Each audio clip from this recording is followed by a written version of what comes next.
So it's starting. And connecting.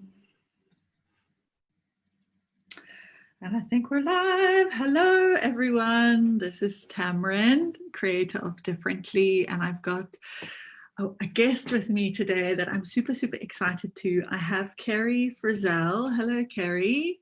Hi there. Hi.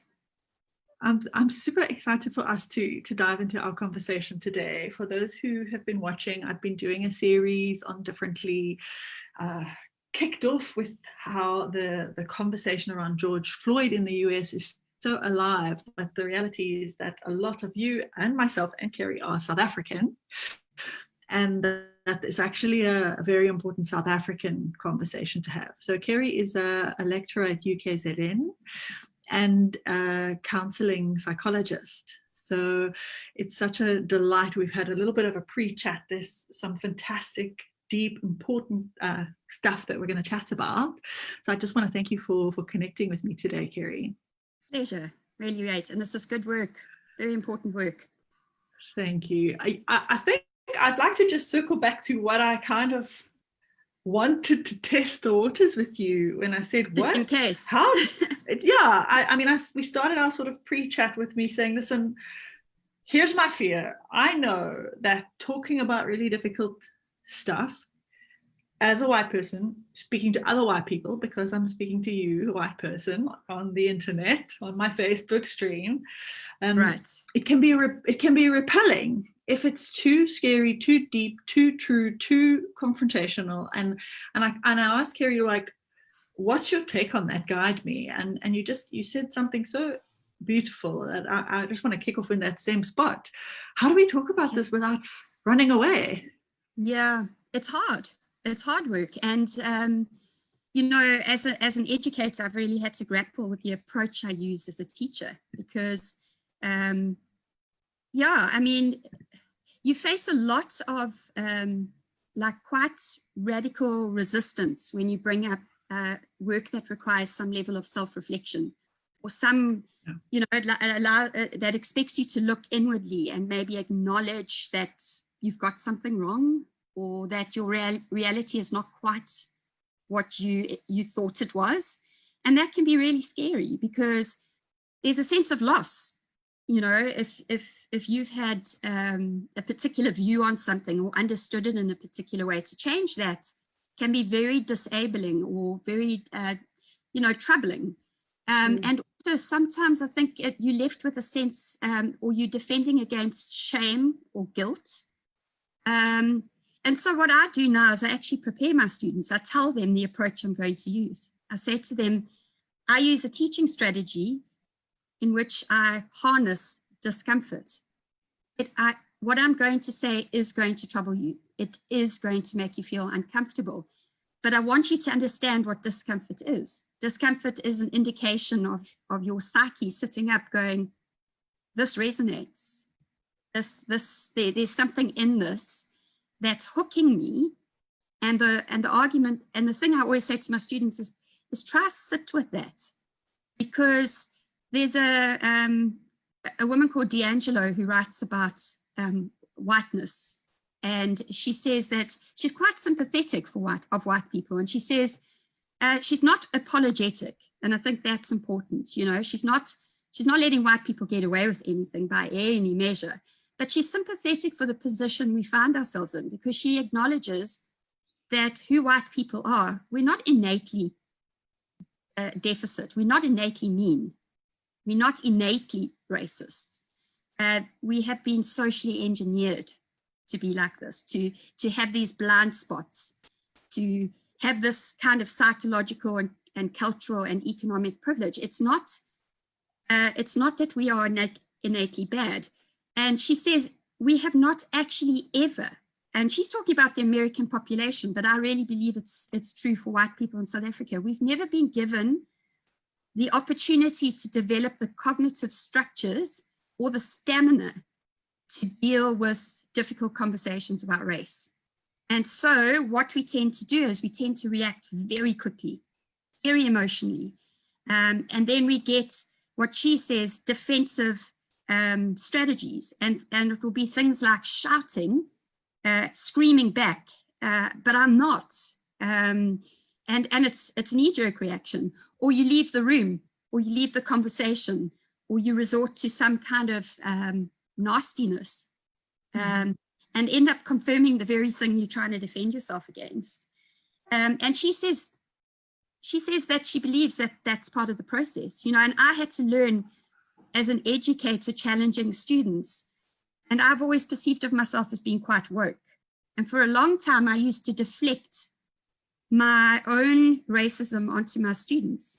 I'd say, you white students are the problem. I'm not. I'm above this, you know. I've done my work. And as a result, I never had to look at my own teaching practices. I never had to explore the micro stuff. And I just defended against it.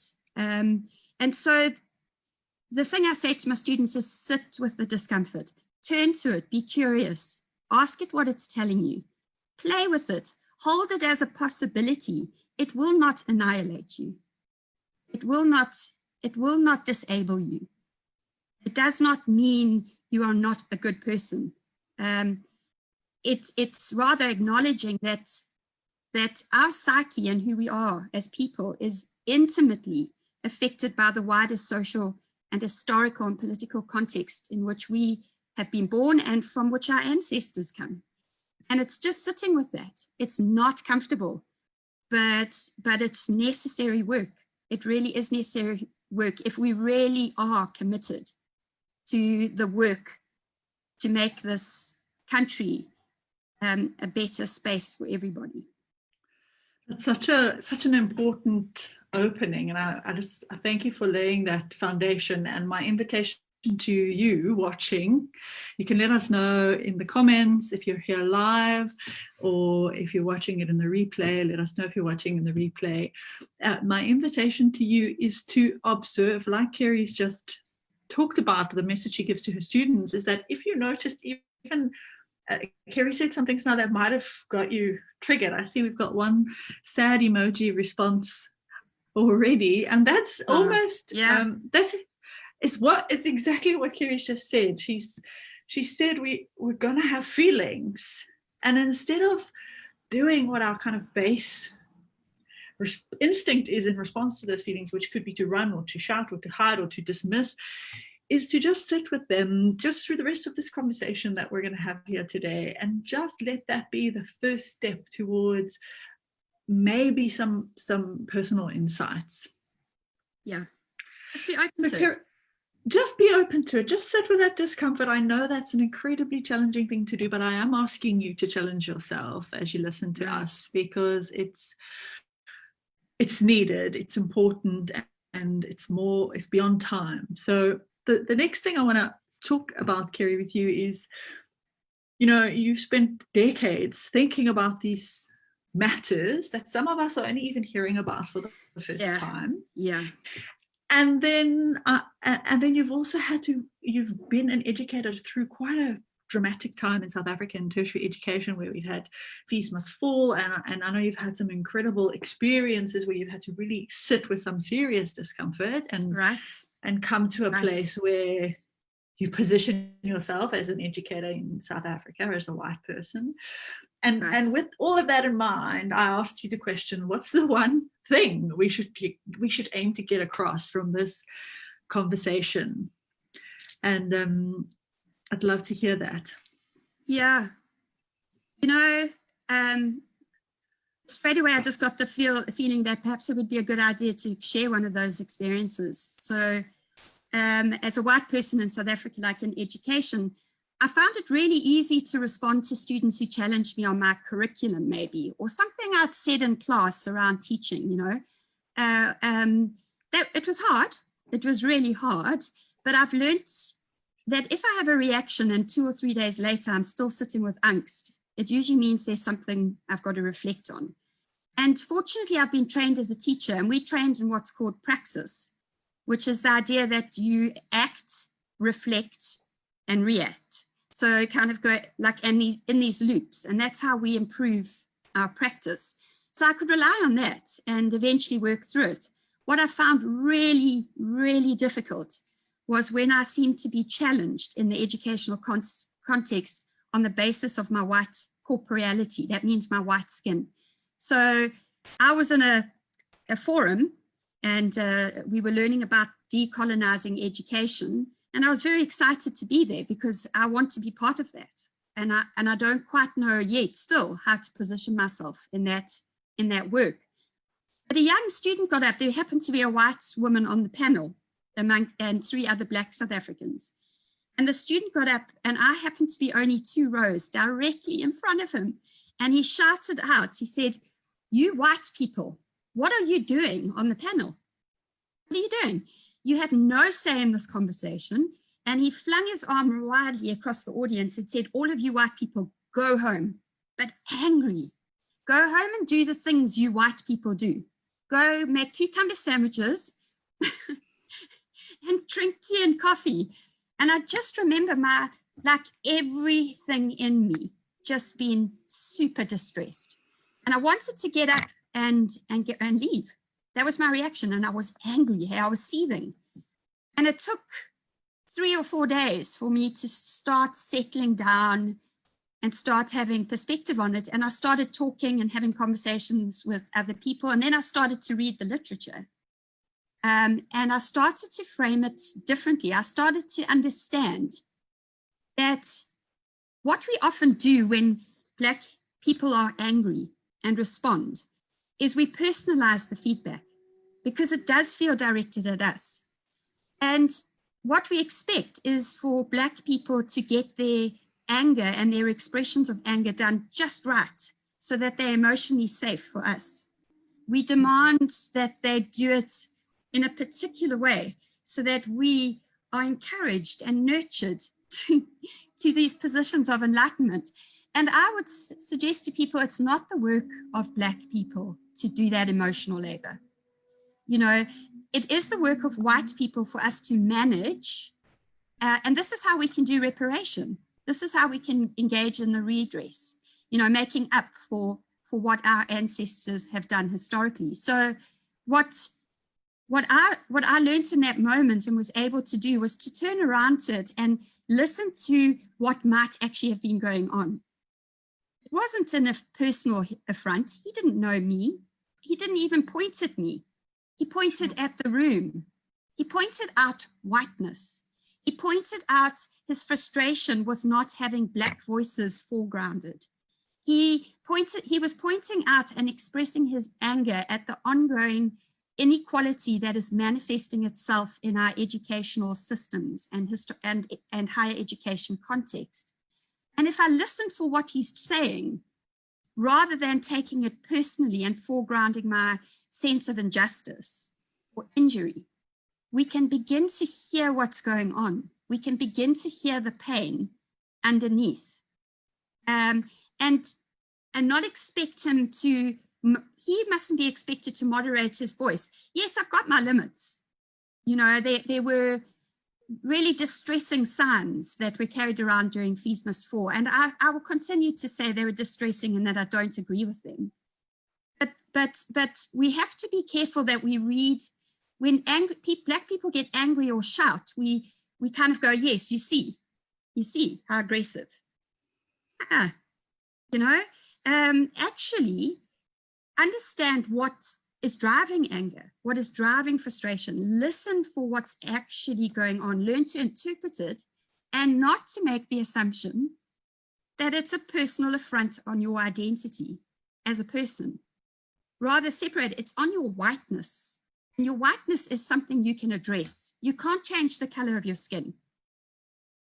You can't control how people will read your skin. At varsity, I've come to terms with the fact that if I want to continue working in an educational system where I am a minority, but with a privileged history, I have to understand that my skin will be read in a particular way. And I have to work hard to show that I'm thinking in a different way. But That's a great distinction. I mean, maybe you can just dive into that, the difference between whiteness and white skin. It might be the first time somebody's heard that who's listening. Right. And if we can tease that apart, even just right now before we continue. Yeah, so white, when we talk about people being white, we're referring to their skin color.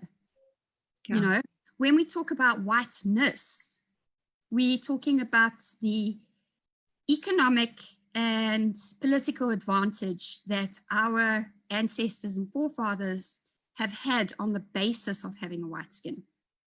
All right, and the way in which race was used to categorize people, differentiate people, and privilege a minority in this country. And I don't think people truly understand the extent of that. So that's one of the things we can do as white people. We can begin to explore how that worked. What do we mean by economic and being politically advantaged? You know, people don't think of that. So for example, I'm horrified when I hear about how much during apartheid, how much money was set aside per white pupil versus black people. And I can't get the amounts right, but it was something like 350 Rand per white student back then versus like 10 Rand per black student. Yeah. All right. Yeah. Which created a divisive educational system. And what people did is they ended up exiting and then perpetuating their lives that would racially stratify life in South Africa and differentiate us and create these kind of perceptions of white superiority. When if you just take some time to explore the historical context of how education was used as a political tool during apartheid. I don't know if many people who might be younger than me know that during apartheid, we were not allowed to speak about politics in the classroom. So you've got generations of people who have never, ever been forced to reflect or prepared and reflect on the advantage of that, of what it was like to read particular books that only reflected the characters of white people, Western stories, your class and how your classrooms were structured and who your educators were, you know, and the psychological impact of that. Yeah, so whiteness is that privilege, and it comes out in things like psychological, cultural, political advantages. So let me give you an example of like a psychological. If we go into shops, and I've walked in with a friend before who was a black friend, and I was left to walk in, they were checked, their bag, following me. And how that can compound over your lifetime if that's your consistent experience. Right, that's the thing. This thing compounds. And you can't expect people to tolerate that kind of behavior for an extended period of time. Yeah. It's called micro trauma, right? And we know the effect of accumulated micro traumas is reaction. You can't not. Anger is one of them. Frustration. Yes. You know, then you've got your kind of cultural privilege. So I can tell you what that experience is like having been educated at university. My colleagues who are black will tell me how difficult it is for them to publish because they don't have quite the same command of English that I do. So their writing is judged much more harshly, and because their first language is for example, Zulu. And they find, you know, they get given a hard time around that, whereas I can write with ease, and sometimes I don't even need an editor. I mean, and that kind of example you've just given is probably quite relatable to anyone in that. Right. Can you imagine having to write a paper, an academic paper in French? I mean, I lived in Europe for almost a decade, and I could order a baguette over a counter after 10 years. But I was not going to be writing any academic papers. So even the expectation, never mind the lack of empathy about it, is. And this is particularly what I see with my students, and how many of my students who are expected to write in English start lacking confidence. Sure. And then we blame students for copying work or plagiarizing, but they've never been encouraged to feel confident in their words. They will talk, I've had discussions where they say, Kerry, I'm too afraid to talk in class because I can't articulate my ideas like everybody. And people don't get that. And one of the things I've found is that white people have become so secure in their voices. And that's one of the ways I think in which we can begin to be reflexive. We've become confident talking and are being articulate in spaces and having our voices heard, that we don't know how to sit back and listen. That's a really great point. And I mean, coming back to white, I mean, the definitions of whiteness versus being white, that's an accepted, that's the norm. It's part of whiteness, and not an accusation of you personally. And that's it, that people don't get that, because like I said, privilege, or the privilege we experience, is not obvious to ourselves because it's normal. It's our norm, our everyday normal. It's glaringly obvious to the people who can see it because of their disadvantage. Because they're not experiencing it. Yeah. You said something in our pre-chat around the framing, I think it was of D'Angelo, if I'm remembering that name right. That's right. That you found the most useful way to have these conversations is through a lens of love and another nice sounding word that I've forgotten. Love and compassion. Love and compassion. And I think that's worth mentioning here, because even I can feel as we've like dived into the whiteness, and I think it's easy, and I try to, like you said, you have been, and you had this idea when you were lecturing that you were above it. I feel like I've engaged a lot with these topics, but even talking about whiteness, I can feel a physicality, reaction. Right. It's embodied. It's absolutely embodied. Yeah. So that framing that you mentioned, I think, is useful to circle back on. Right. And I think this is where I distinguish between being non-racist and anti-racist. Okay. So non-racist is when people claim that they're not racist at all. Okay. Anti-racist is a position that's encouraged, because anti-racist means I still acknowledge my implication. I still acknowledge my whiteness, but I commit myself towards becoming a non-racist. That's my vision. Now, my argument is be careful of that, because if you take on the anti-racist perspective, you can end up using it as a defensive space, where you start deflecting it onto less educated, less insightful white people, and you stop seeing it in yourself.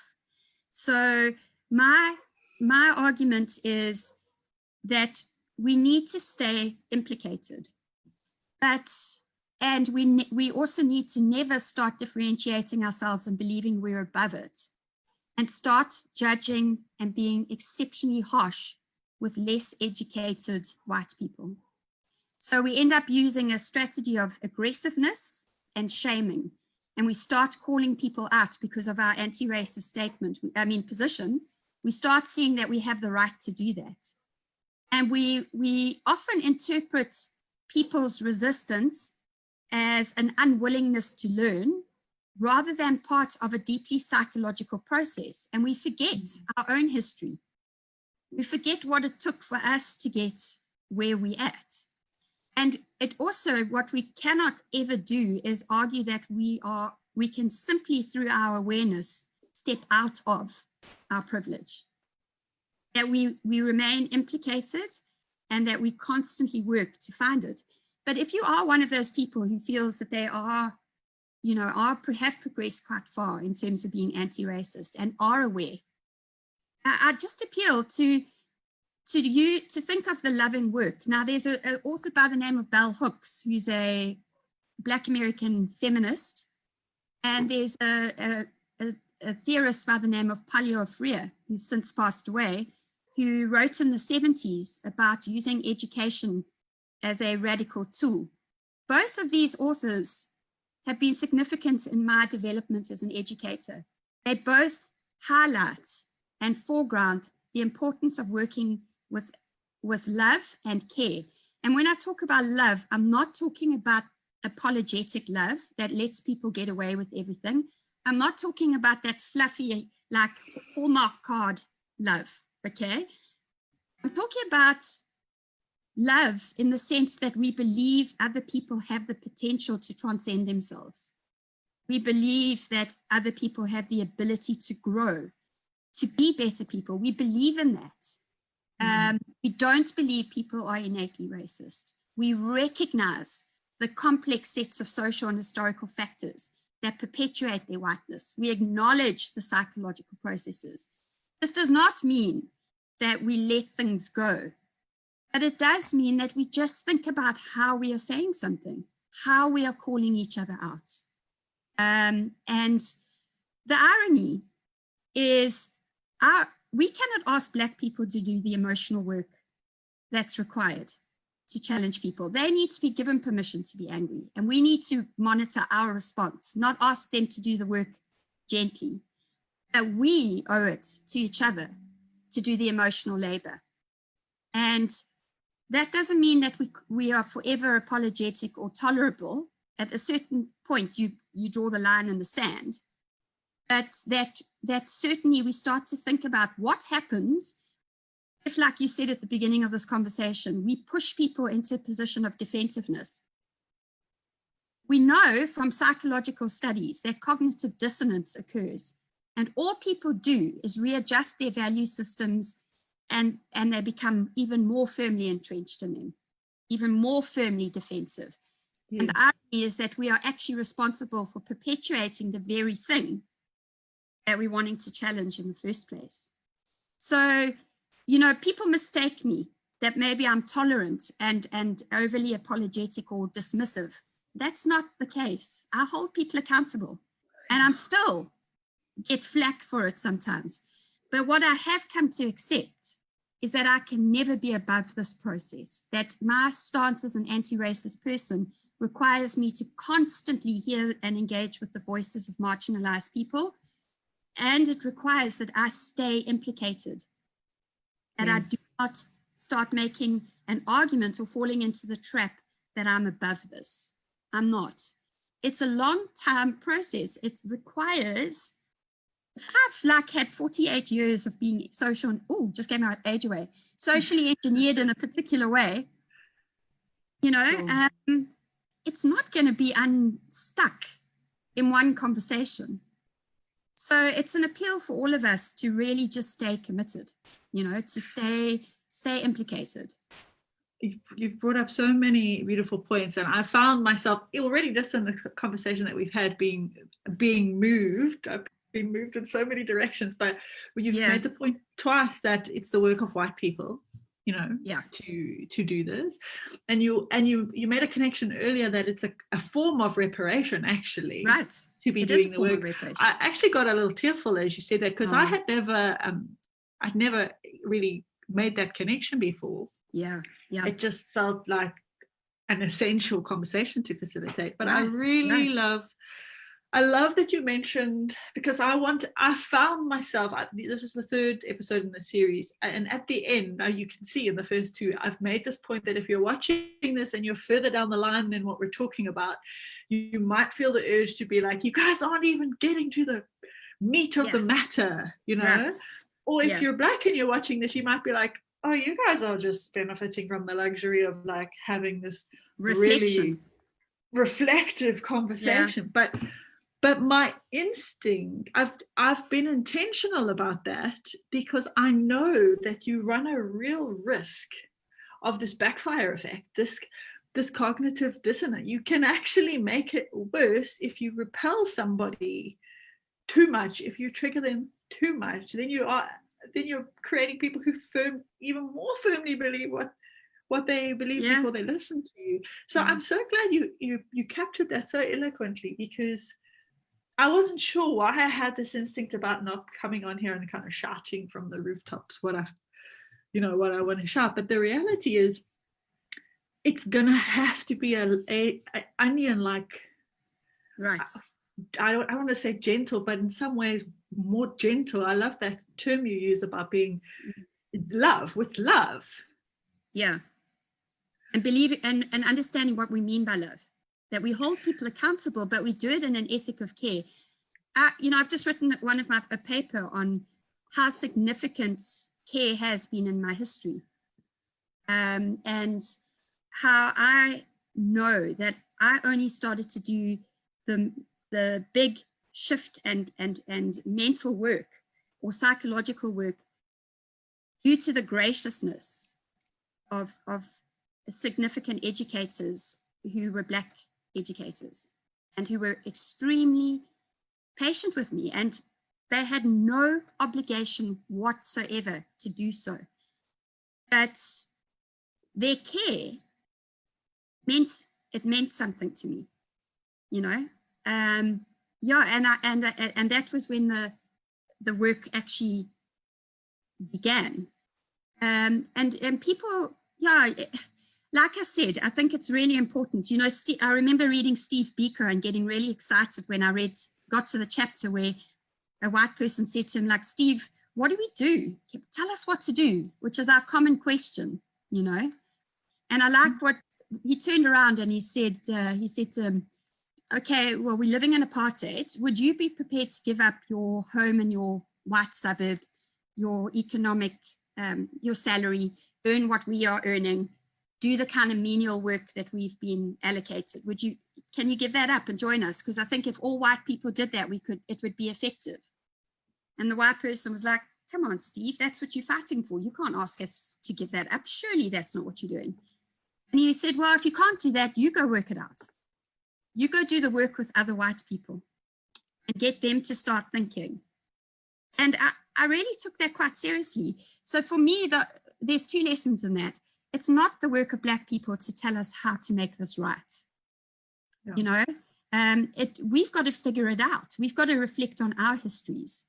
But he was saying, you go do the work with white people and get them to the point where they begin to understand the oppression that's occurring.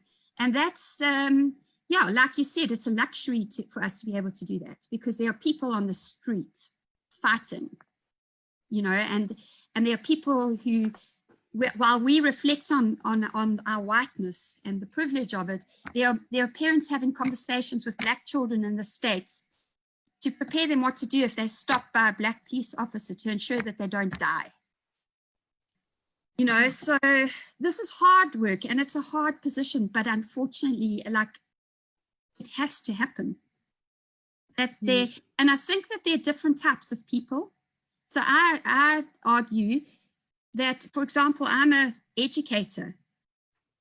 My job is to help people learn and unlearn. Okay, so I have to help them unlearn in order to be able to learn. So I refer to that as a pedagogical activism. And it's an activism that is about learning and teaching, and I'm guided by principles of love and care. There is a place for street activism. When people turn around and say, fuck you to the system, excuse my language, but it's called the politics of vulgarity. And it's we are drawing the line in the sand. We will no longer tolerate this, you know, but so it's also knowing when it's appropriate. You know, what are aims? What's our agenda? What are we doing? You know, in the recent last couple of days, Trevor Noah made a wonderful reflections from lockdown. I don't know if you follow him on the Daily Show, but his latest one, he talked about writing and how the kind of white disgust that comes from writing, which had a similar theme to what you've just said. And he said, you know what? The reason that you think people shouldn't write is because of this kind of societal social contract we've got, this agreement about how we do and don't behave. Now imagine if how you've been treated, compounded over a lifetime, has never been compliant with that social contract. Like the police are stopping you, they're throwing you against the wall, they're suffocating you to death with their knees. Why the hell would you comply with this social contract? Of course you wouldn't. So it's in the line with your experience to go out, you know what, I'm angry and I'm not keeping your contract and I'm looting the targets and I'm you know, setting things on fire because you guys broke the contract consistently throughout my life. And why would we not think that people won't be deeply, deeply traumatized by the lifetime of systemic oppression? Why would we not expect people to be really angry? And I always do this thing with myself. I reverse it and say, what would I be doing?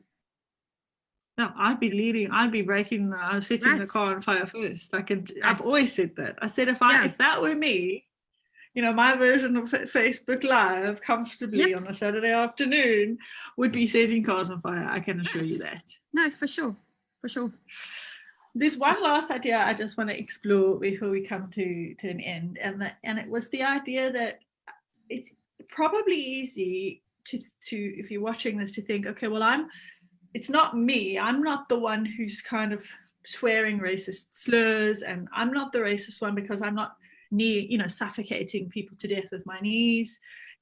And you might think that you're not racist because you're not doing these dramatic things. Right. But actually it's a much more subtle thing that we're talking about here, right?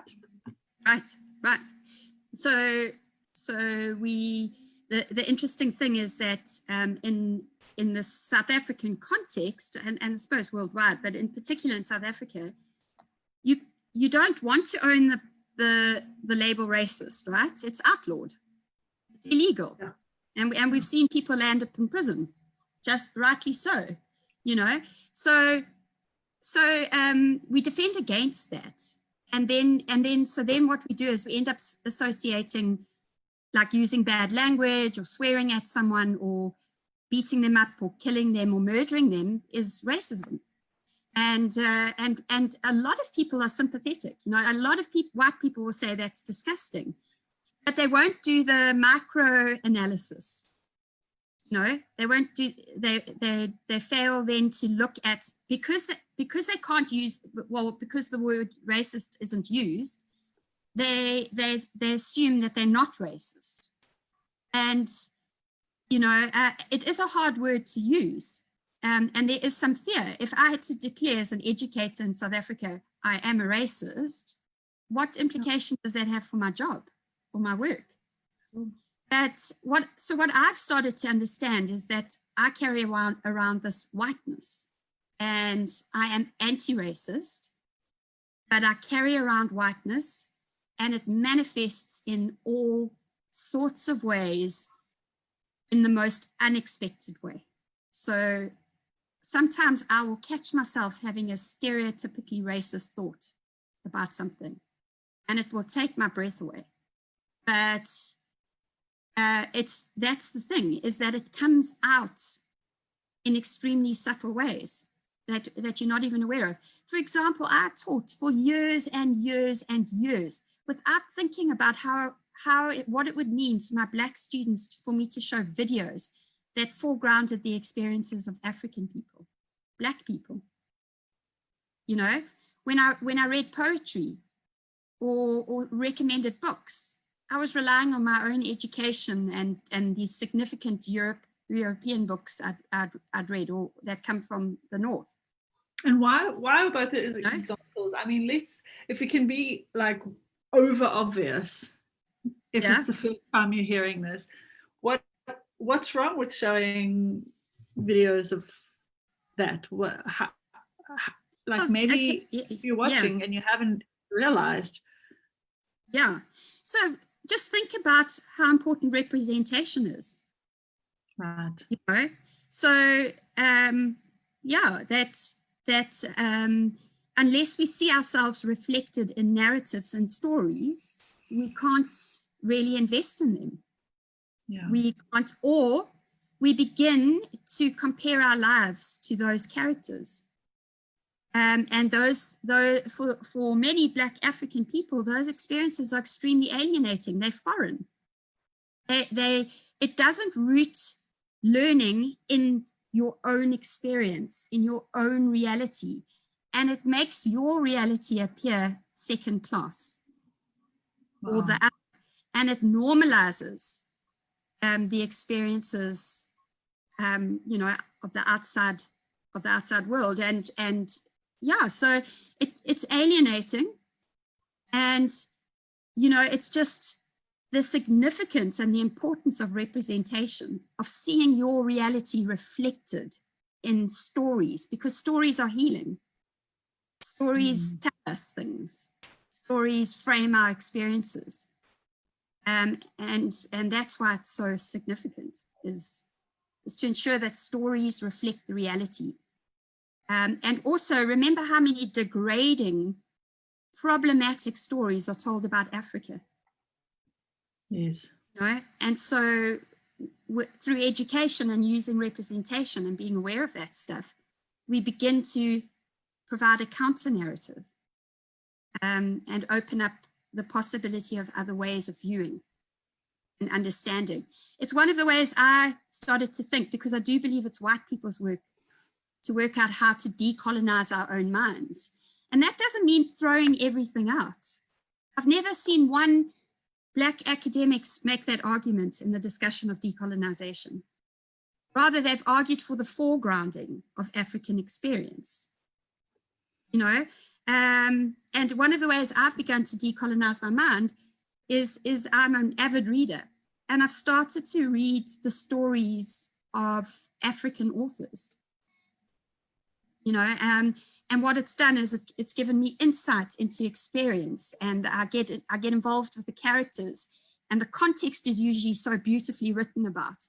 And I land up in these places that I've never had access to. I've never put my body in these spaces. And so that's one of the ways in which we can do it. And it's not just African authors. I've started reading, literature from all over the world, that from China, you know, just starting to like say to myself, pull your mind out of this predominant story that you've been holding. Just start pushing the edges, you know. So that, I don't know if I've answered that question, but yeah.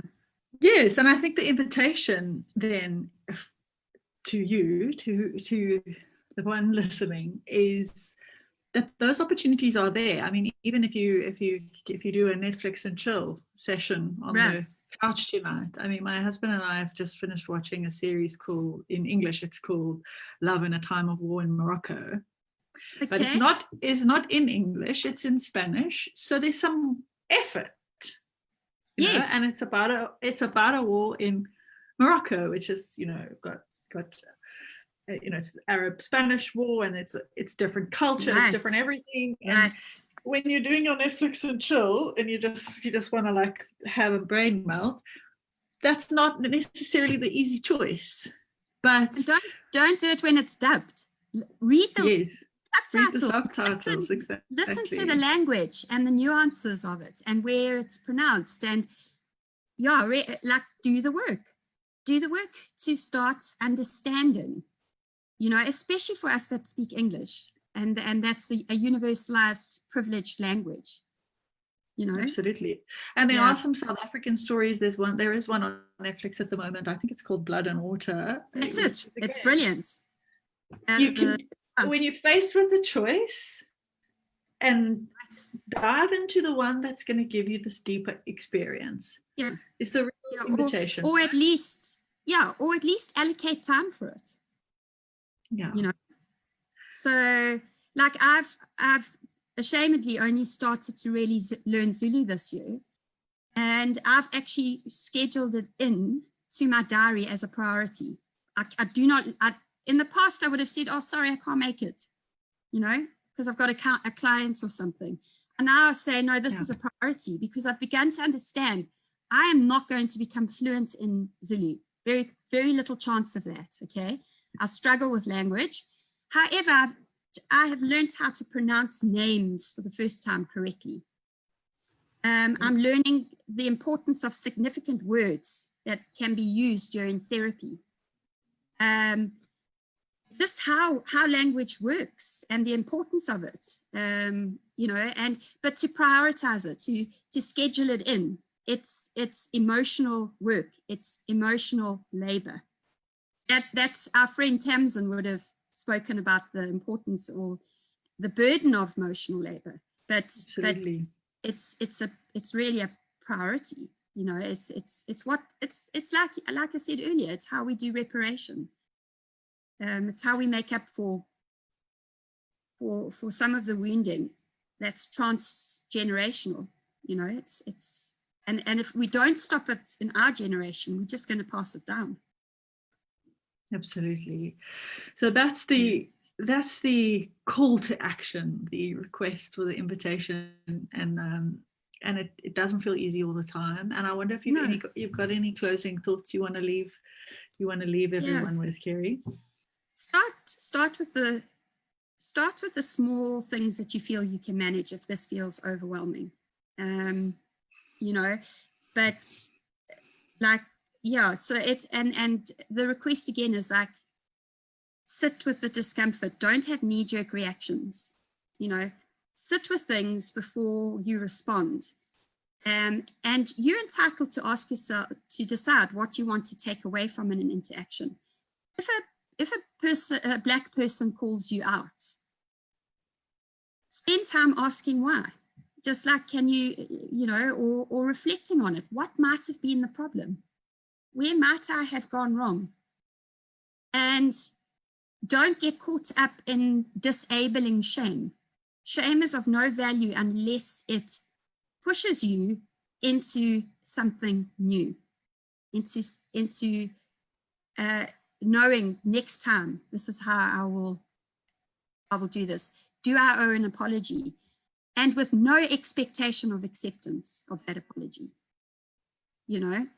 But yeah, just so that, like, a level of care and compassion, but love that challenges, love that believes we can be better, that we can transcend ourselves, that we can grow, and that we can contribute to a world that is kind,